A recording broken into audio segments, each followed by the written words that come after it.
तो आज हम कूंडों के बारे में समझेंगे कि कूंडे के लफ्ज़ी मानी क्या हैं और कूंडों के रस्मी मानी क्या हैं और कूंडों की तारीख़ क्या है और कूंडों के बारे में जो बातें मंसूब हैं वो दुरुस्त भी हैं या नहीं हैं। क्या कूंडे करने वाला क्या दीन का काम कर रहा है या दीन दुश्मनों का काम कर रहा है, ये बातें आज हम समझेंगे। पहली बात यह है कि कूंडों के लफ्ज़ी मानी क्या हैं। कूंडा हिंदी ज़ुबान का लफ्ज़ है जिसके मानी हैं तसले के। तसला होता है घर में, जिसको हम तासला कहते हैं अपनी सराइकी में, तो वो तसले के होते हैं। तो उसके लफ्ज़ी मानी जो हैं वो तसले के हैं।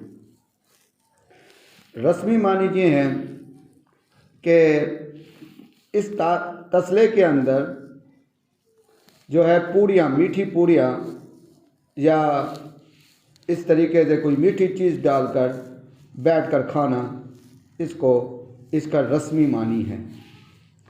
और आपने देखा होगा बचपन में इसी तरीके से मीठी चीज़ें पूड़ियाँ पकती थी और तसले के अंदर डाल के जो है लोग खाते थे इकट्ठे बैठकर। तो इसका रस्मी मानी ये है। अब इसका तारीख़ी पस मंज़र क्या है। असल में होता ये है कि आप हज़रात जानते हैं, हर मुसलमान जानता है कि दीन जो हमें मिला है वो नबी करीम सल्लल्लाहु अलैहि वसल्लम के ज़रिए से मिला है।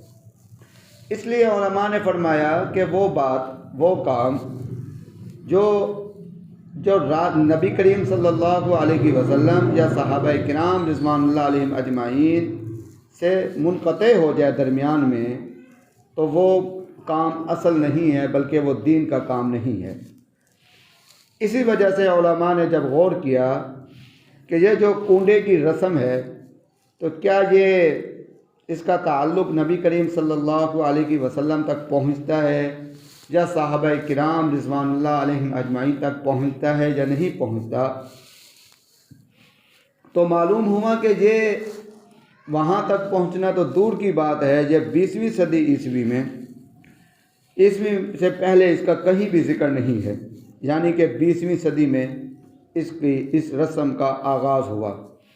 और दूसरे मानी ये हैं कि अगर इस रस्म का ताल्लुक़ अगर नबी करीम सल्लल्लाहु अलैहि वसल्लम के साथ होता तो फिर इस रस्म का जो तलफ़्फ़ुज़ लफ्ज़ है वो भी अरबी में होता। तो अरबी में नहीं है, हिंदी का है। और हिंदी के बारे में आप जानते हैं कि हिंदी तो बहुत बाद में आई है ज़ुबान, उससे पहले तो हिंदी ज़ुबान नहीं थी।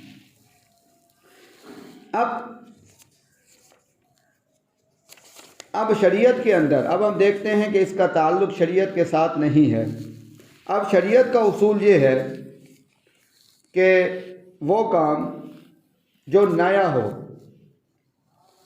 जिसका ताल्लुक़ कुरून ऊला के साथ ना पहुँचे, तो उसको बिदअत कहते हैं। बिदअत मानी नई चीज़, बिदअत कहते हैं। अब शरीयत के रूह से देखा जाए तो ये जो कूंडे हैं ये बिदअत बनते हैं।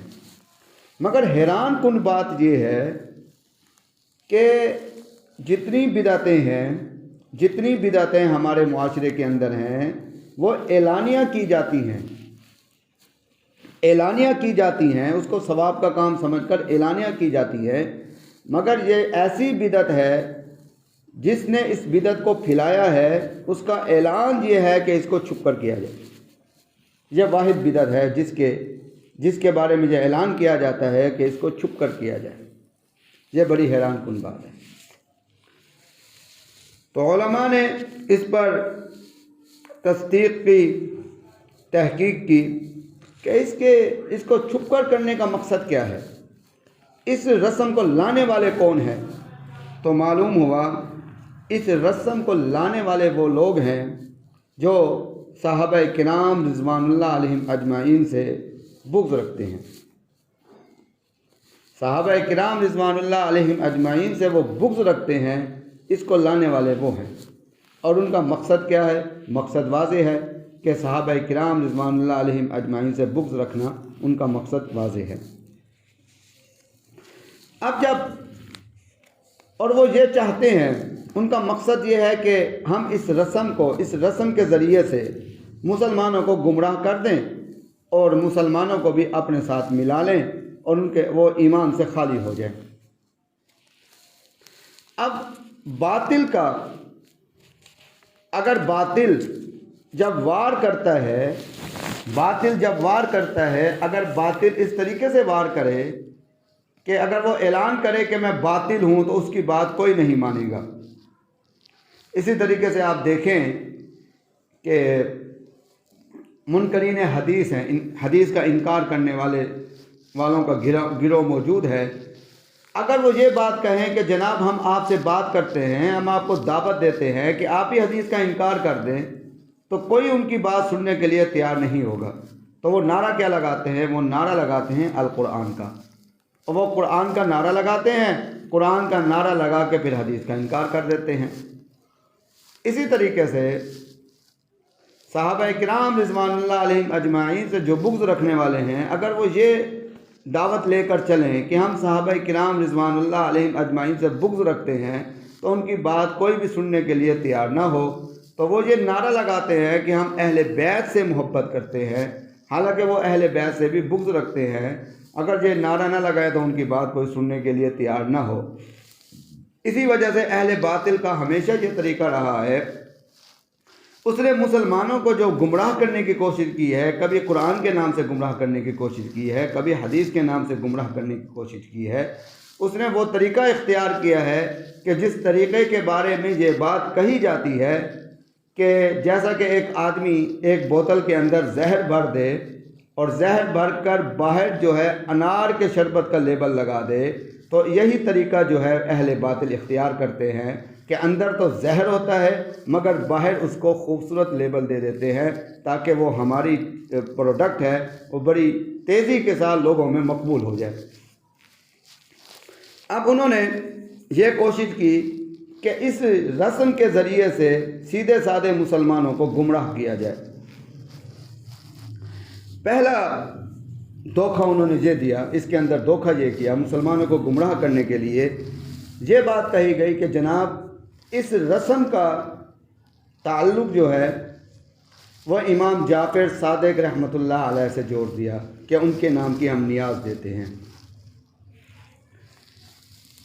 हम ये बात सुनते रहते थे कि रजब के महीने में जो कुंडे चलते हैं वो इमाम जाफ़र सादिक़ रहमतुल्लाह अलैह की नियाज़ है। इसके लिए उलमा ने कहा कि ये कैसे हो सकता है कि इमाम जाफ़र सादिक़ रहमतुल्लाह अलैह जो हैं वो नबी करीम सल्लल्लाहु अलैहि वसल्लम के ख़ानदान में से हैं, और नियाज़ के मानी ये हैं कि माली इबादत को नियाज़ कहते हैं, और माली इबादत तो सिर्फ अल्लाह के लिए, माली इबादत तो सिर्फ अल्लाह के लिए, और अल्लाह के लिए भी है। और नबी करीम सल्लल्लाहु अलैहि वसल्लम जब मेराज पर तशरीफ़ ले गए, आप जब मेराज पर तशरीफ़ ले गए तो आपने वहाँ अल्लाह के हुजूर 3 हदिया पेश किए, जिसका ज़िक्र जो है तशाहुद में मौजूद है। फरमाया कि अत्तहियातु, या अल्लाह तमाम कौली इबादतें तेरे लिए, लिल्लाहि तेरे लिए हैं, वस्सलावातु तमाम बदनी इबादतें या अल्लाह तेरे लिए हैं, वत्तय्यिबातु तमाम माली इबादतें तेरे लिए हैं।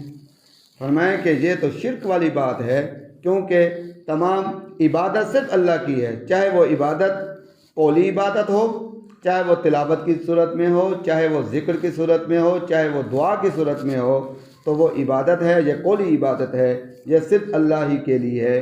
इसी तरीके से बदनी इबादत चाहे वो सजदे की सूरत में हो, चाहे वो क़याम की सूरत में हो, चाहे वो रुकू की सूरत में हो, ये सारी इबादतें अल्लाह के लिए हैं।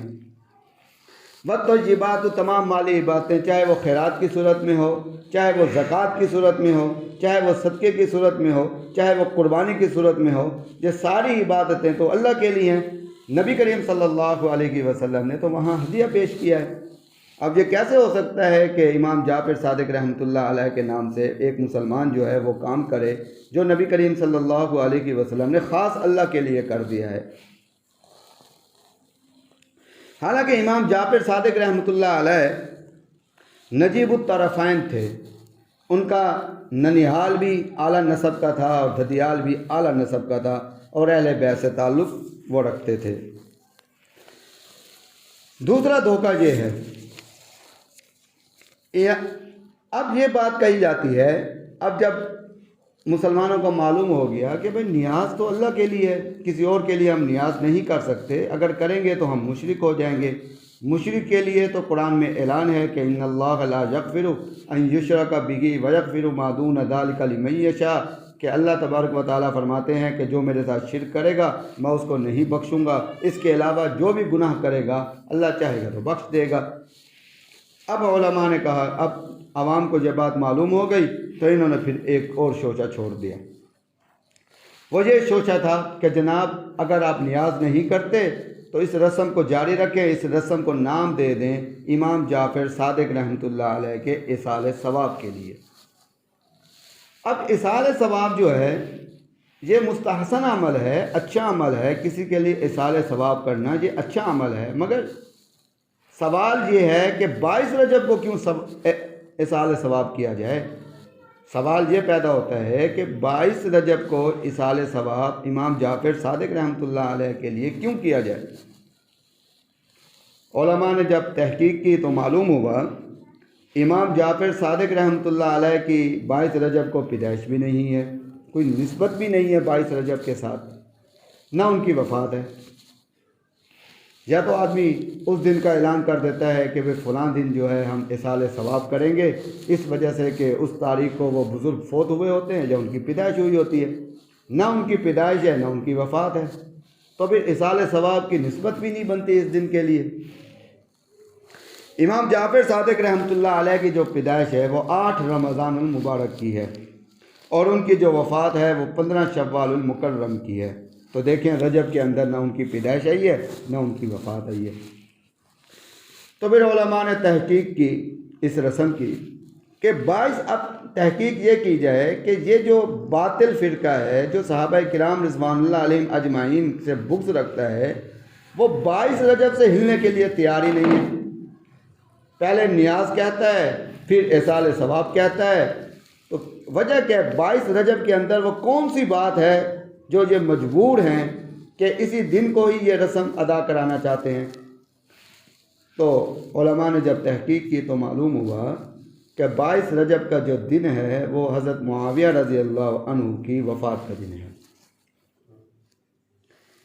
अब 22 रजब का जो दिन है वो हज़रत मुआविया रज़ी अल्लाह अन्हु की वफ़ात का दिन है, अब कोई और बात नहीं मिलती। अब देखा जाता है कि जिस फ़िरके ने, जिन लोगों ने यह रस्म फैलाई है वो वैसे ही सहाबा किराम रिज़वानुल्लाह अलैहिम अजमाइन से बुग़्ज़ रखते हैं।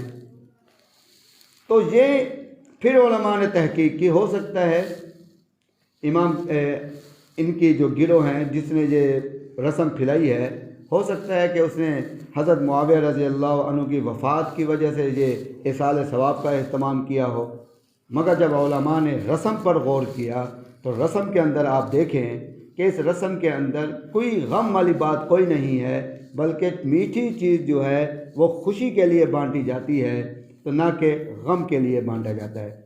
आप देखें कि जब वफ़ात हो जाती है तो छोले वाले चावल बांटे जाते हैं, जब शादी होती है तो मीठे जर्दे भी होते हैं, मीठी खीरनी भी होती है, तो मीठी चीज़ जो है खुशी के दिन में जो है वो तकसीम की जाती है। किसी का बच्चा पैदा हो जाता है तो उसको यही कहा जाता है कि भाई मिठाई खिलाओ, तो मीठी चीज़ जो है वो खुशी के लिए तकसीम की जाती है, ना कि गम के लिए तकसीम की जाती है। अब उलमा ने कहा कि हज़रत मुआविया रज़ी अल्लाह अन्हु की वफ़ात जो है वो 22 रजब को है, और इसी तरीके से अगर और फिर इनकी जो रस्म है उसके अंदर खुशी का इजहार है, तो ये बात बड़ी ख़तरनाक है। तो बात की तहकीक तक, बात की गहराई तक पहुँच गए कि ये उन्हीं लोगों की रस्म है जो सहाबा किराम रिज़वानुल्लाह अलैहिम अजमाइन से बुग़्ज़ रखते हैं, और उनकी रस्म की वजह भी यही है क्योंकि इस 22 रजब को हज़रत मुआविया रज़ी अल्लाह अन्हु की वफ़ात हुई है, उसमें उनका खुशी का इजहार है। और वो ये चाहते हैं जिस तरीके से हम खुशी मना रहे हैं इसी तरीके से जो मुसलमान हैं, जो भोले भाले मुसलमान हैं, उनको हम गुमराह करके उनको भी अपनी इस खुशी में शामिल कर लें। तो उन्होंने कोशिश की है कि सुन्नियों को भी अपनी खुशी में शामिल कर लें। हम इतने भोले भाले हैं कि हम उनकी खुशी में हम भी शामिल हो गए हैं।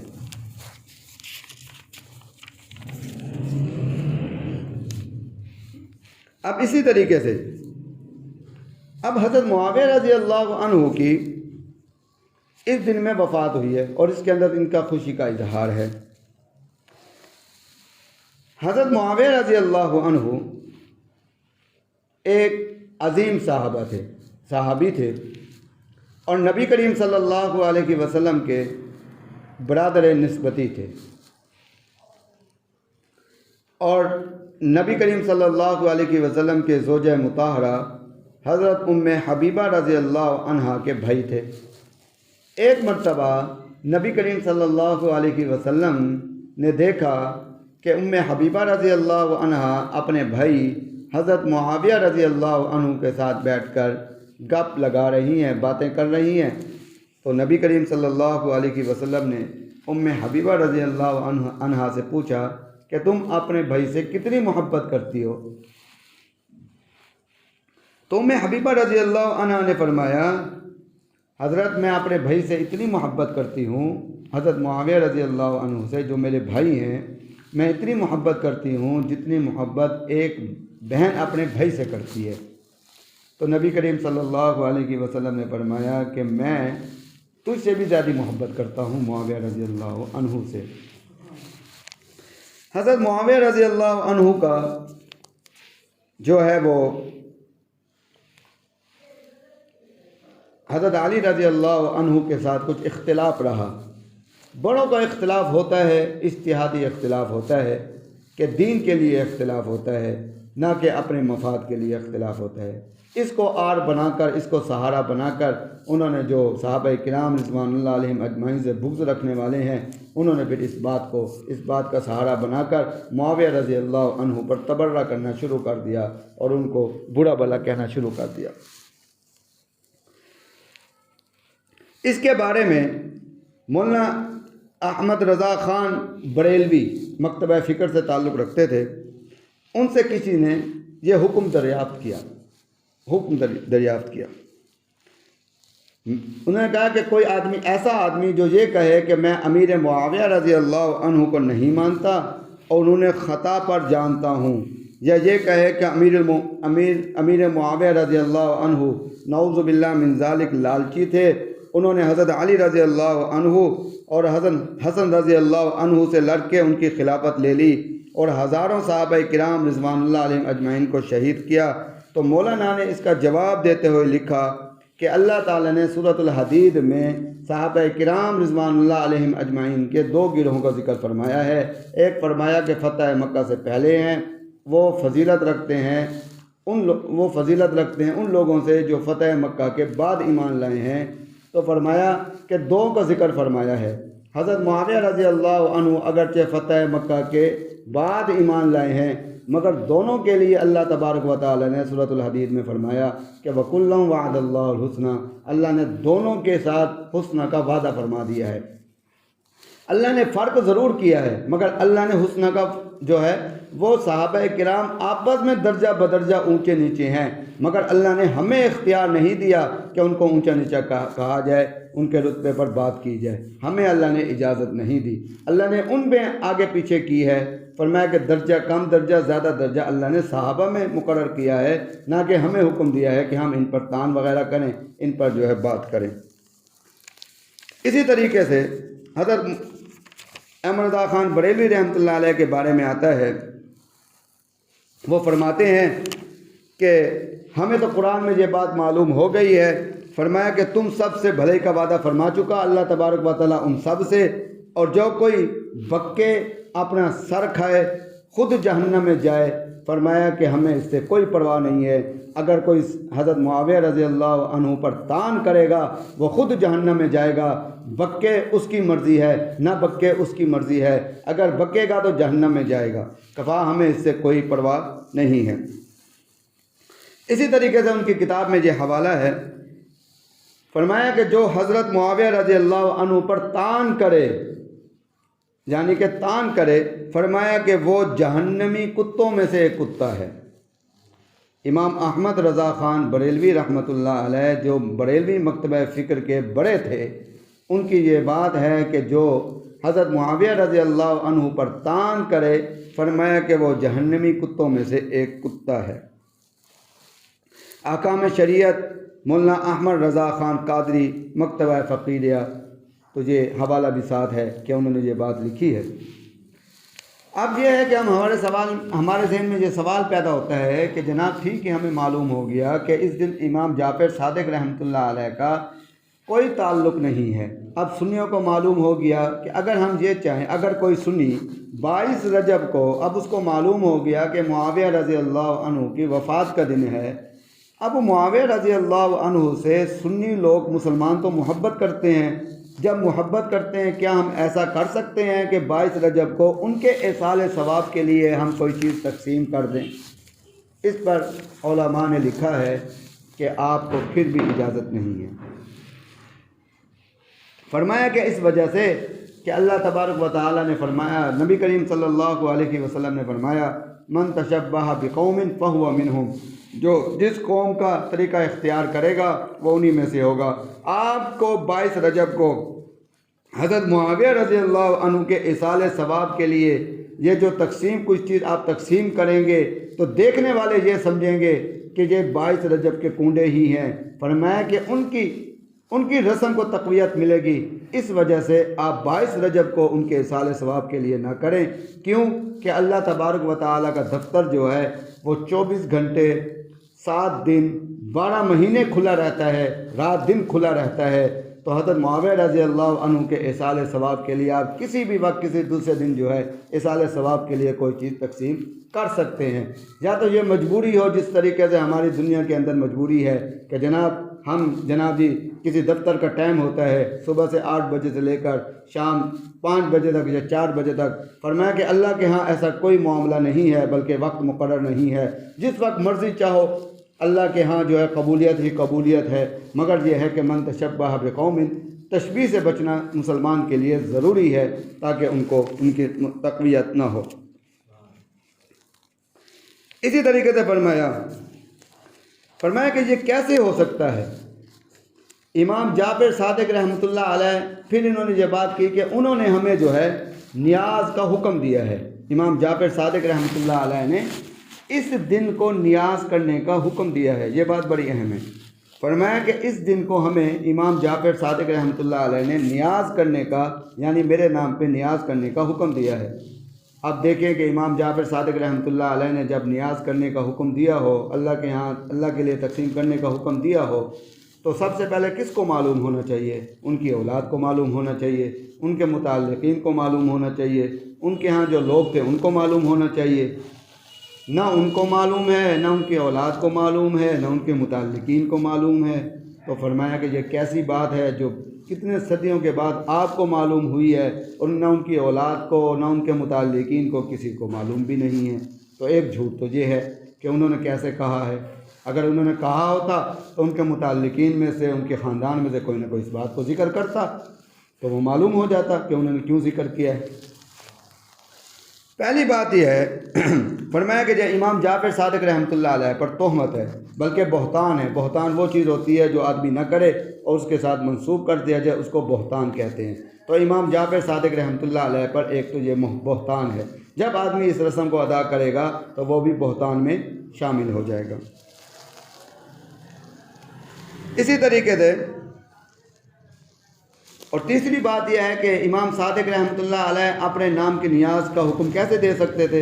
वो तो अहले इल्म थे और वो जानते थे कि मेरे नाना हुजूर नबी करीम सल्लल्लाहु अलैहि वसल्लम तो अल्लाह से वादा करके आए हैं कि तमाम माली बातें या अल्लाह तेरे लिए हैं, और ये किसी के दूसरे के नाम पे जो है वो माल खर्च करना ये तो शिर्क है। तो वो शिर्क का हुक्म कैसे दे सकते हैं? वो तो अहले इल्म थे, वो तो नबी करीम सल्लल्लाहु अलैहि वसल्लम के घर वालों में से थे, वो ये कैसे हुक्म दे सकते थे? इसी तरीके से फरमाया कि चौथी बात यह है, ये वो अपने दूसरी बात यह है कि इसाले सवाब के लिए कैसे हुक्म दे सकते थे? वो तो पुख्ता इल्म रखने वाले थे, वो ये बात जानते थे कि इसाले सवाब के लिए तो हर वक्त अल्लाह का दफ्तर खुला है, जिस वक्त मर्ज़ी किया जाए। तो सहाबा किराम रिज़वानुल्लाह अलैहिम अजमाइन से तो ये बात नहीं मिलती कि उन्होंने कोई ख़ास दिन को मुकर्रर किया हो कि इस दिन हम इसाले सवाब करेंगे। वो तो हर वक्त ये जानते थे कि अल्लाह तबारक व तआला का निज़ाम तो हर वक्त खुला रहता है, 24 घंटे खुला है, जिस वक्त मर्ज़ी इसाले सवाब कर लो।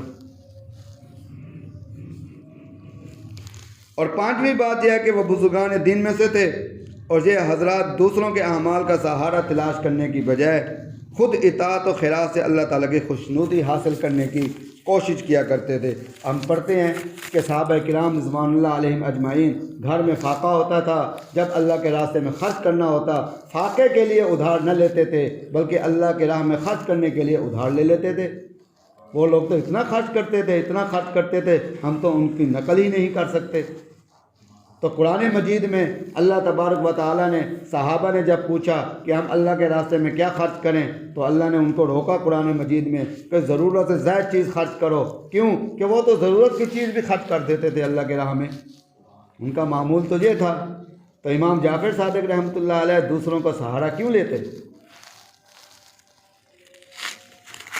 और छठी चीज़ यह है कि वह साहिब इल्म व अक़ल वाले थे, वो साहिब इल्म व अक़ल वाले थे। वो किसी ऐसी तारीख़ को अपने एसाल सवाब के लिए कैसे मुकर्रर कर सकते थे जिसका उनसे कोई ताल्लुक़ नहीं बनता। 22 रजब का उनके साथ किसी किस्म का कोई ताल्लुक़ ही नहीं बनता, अब वो मुकर्रर कैसे कर सकते थे। सातवीं चीज़ यह है कि उन्होंने अमीर मुआविया रज़ी अल्लाह अन्हु की वफ़ात की वजह से ये तारीख़ मुकर्रर की थी, ये तो नामुमकिन है। वो तो दुश्मनों के लिए भी खैर की दुआएं मांगते थे। जो अहले बैत वो हमारे जो बुज़ुर्ग थे वो तो दुश्मनों के लिए भी खैर की दुआएं मांगते थे। मुझे कैसे हो सकता है वो ये बात जानते हों कि हज़रत मुआविया रज़ी अल्लाह अन्हु सहाबी रसूल हैं और उनके लिए वो ये दिन मुकर्रर करें कि उनकी वफ़ात का दिन हो और वो मुकर्रर करें। क्या उन्होंने सहाबा रसूल सल्लल्लाहु अलैहि वसल्लम की वो फ़जीलतें नहीं पढ़ी जो नबी करीम सल्लल्लाहु अलैहि वसल्लम ने उनके लिए बयान फरमाई हैं। और नबी करीम सल्लल्लाहु अलैहि वसल्लम की तमाम फ़जीलतें एक तरफ, सिर्फ एक फ़जीलत जो खुतबे में बयान की जाती है कि अल्लाह अल्लाह फ़ी अस्हाबी ला तत्तखिज़ूहुम मिन बादी ग़रक़ा फ़मन अहब्बहुम फ़बिहुब्बी अहब्बहुम वमन अबग़ज़हुम फ़बिबुग़ज़ी अबग़ज़हुम। फरमाया कि अल्लाह तबारक नबी करीम सल्लल्लाहु अलैहि वसल्लम ने फरमाया कि अल्लाह अल्लाह अल्लाह से डरते रहो, मेरे सहाबा के बारे में उन पर जो है बुग़्ज़ न रखो। फरमाया कि किसी गर्ज़ न बनाओ उनको, जो उनसे मोहब्बत करेगा वो मेरी वजह से मोहब्बत करेगा, जो उनसे बुग़्ज़ रखेगा उसको दरअसल मुझसे बुग़्ज़ है इस वजह से सहाबी से बुग़्ज़ रखेगा। तो फरमाया कि ये हदीस ही काफ़ी। और फरमाया कि सारी बातें सुनकर अब हमें ये बात मालूम हुई कि आपकी वफ़ात पर कूंडे करना ये सहाबा किराम रिज़वानुल्लाह अलैहिम अजमईन से मोहब्बत नहीं बल्कि उनसे नफ़रत का इजहार है। अब इससे बचना हर मुसलमान के लिए ज़रूरी है। अब बचना क्यों ज़रूरी है। फरमाया कि इस वजह से ज़रूरी है कि नबी करीम सल्लल्लाहु अलैहि वसल्लम ने फरमाया क़यामत वाले दिन तमाम रिश्ते ख़त्म हो जाएंगे सिवाय मेरे ससुराली और दमादी रिश्ते बाकी रहेंगे। फरमाया कि अगर एक मुसलमान है वो उसका ये ईमान है, उसका ये अक़ीदा है, बल्कि आपका भी अक़ीदा है, मेरा भी अक़ीदा है कि क़यामत वाले दिन हमें उम्मीद है कि नबी करीम सल्लल्लाहु अलैहि वसल्लम हमारी शफ़ाअत फरमाएंगे। तो फरमाया कि जब हम उम्मीद रखते हैं तो यहाँ पर हम कूंडे करेंगे। तो फरमाया कि नबी करीम सल्लल्लाहु अलैहि वसल्लम के साथ उनके दामाद भी खड़े होंगे और उनके ससुराल वाले भी खड़े होंगे। तो ससुराल वालों में से हज़रत मुआविया रज़ी अल्लाह अन्हु भी खड़े होंगे। तो फरमाया कि किस मुँह से हम जाएंगे नबी करीम सल्लल्लाहु अलैहि वसल्लम, क्या नबी करीम सल्लल्लाहु अलैहि वसल्लम हमारी शफ़ाअत फरमाएंगे, बल्कि अपना चेहरा मुबारक हमसे फेर लेंगे। जब नबी ने हमारा अपना चेहरा मुबारक फेर लिया तो फिर याद रखें अल्लाह भी हमें माफ़ नहीं फरमाएगा, कोई और सूरत हमें नहीं मिलेगी। इस वजह से उलमा ने बड़ी अहम बात और इस सिलसिले के अंदर बड़ी अहम बात की गई कि भाई ध्यान करो सहाबा किराम रिज़वानुल्लाह अलैहिम अजमाइन का मामूल ये था, उनकी हर एक सहाबी की कोशिश ये होती थी कि किसी तरीके से मेरे कौल से मेरे अमल से नबी करीम सल्लल्लाहु अलैहि वसल्लम की मुस्कुराहट हासिल हो जाए।